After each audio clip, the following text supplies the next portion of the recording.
Hi hello friends, welcome to my channel. Gauri Shankar ಧಾರಾವಾಹಿಯ ನಾಳಿನ ಸಂಚಿಕೆಯಲ್ಲಿ ಏನಿರುತ್ತೆ ಅಂತ ನೋಡೋಣ. ಅದಕ್ಕಿಂತ ಮುಂಚೆ ದಯವಿಟ್ಟು ನಮ್ಮ ಚಾನಲ್ಗೆ ಸಬ್ಸ್ಕ್ರೈಬ್ ಆಗಿ, ಹಾಗೆ ಈ ವಿಡಿಯೋಗೊಂದು ಲೈಕ್ ಕೊಟ್ಟು ದಯವಿಟ್ಟು ನಮ್ಮ ಚಾನಲ್ಗೆ ಸಪೋರ್ಟ್ ಮಾಡಿ ಫ್ರೆಂಡ್ಸ್.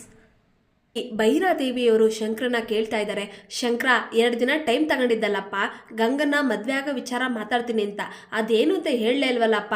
ನೋಡು, ಸಣ್ಣದಾಗೊಂದು ತಾಳಿ ಕಟ್ಬಿಡು, ಆಮೇಲೆ ಅದೇನೋ ಫಂಕ್ಷನ್ ಮಾಡ್ತಾರಲ್ಲ, ಊರ್ನವರೆಲ್ಲ ಕರೆದು ಫಂಕ್ಷನ್ ಮಾಡೋಣ ಅಂತ ನಿನ್ನ ಮದುವೆ ಮಾಡಿಬಿಡೋಣ ಅಂತ ಹೇಳಿದಾಗ ಪಾರ್ವತಿಯವರು, ಶಂಕರ, ಗಂಗಾ ಒಳ್ಳೆ ಹುಡುಗಿ ಕಂಡ್ಲಾ, ದಯವಿಟ್ಟು ನಮ್ಮ ಮಾನ ಮರ್ಯಾದೆ ಉಳಿಸ್ಲಾ ಅಂತ ಹೇಳಿದಾಗ ಶಂಕರ, ಅವ್ವ ನೀವಿಬ್ಬರು ಹಿಂಗೆ ಹೇಳ್ತಾ ಇದ್ರೆ ನಾನು ಏನಂತ ಹೇಳಲಿ ಅಂತ ಹೇಳಿದಾಗ ಭೈರಾದೇವಿಯವರು, ಶಂಕರ ನೀನು ಏನು ಹೇಳ್ಬೇಡ, ನಾನು ಹೇಳಿದ ಮಾತು ಕೇಳು, ನಾಳೆನೇ ನಿಮ್ಮಿಬ್ಬರು ಮದುವೆ ಅಷ್ಟೇ, ರೆಡಿಯಾಗು.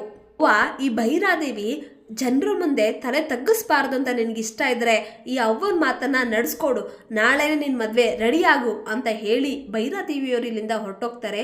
ಈಗ ಪಾರ್ವತಿಯವರು, ಮಗ ನೀನು ಗಂಗಂಗೆ ತಾಳಿ ಕಟ್ಟದೆ ನ್ಯಾಯ, ಅವಳಿಗೆ ಮೋಸ ಮಾಡಬೇಡ ಅಂತ ಹೇಳಿ ಪಾರ್ವತಿಯವರು ಇಲ್ಲಿಂದ ಹೊರಟೋಗ್ತಾರೆ. ಇಲ್ಲಿಗೆ ಈ ಸಂಚಿಕೆ ಮುಕ್ತಾಯಗೊಳ್ಳುತ್ತೆ. ದಯವಿಟ್ಟು ನಿಮ್ಮ ಮನಸ್ಸುಗಳನ್ನು ಕಮೆಂಟ್ ಮಾಡಿ. Thank you.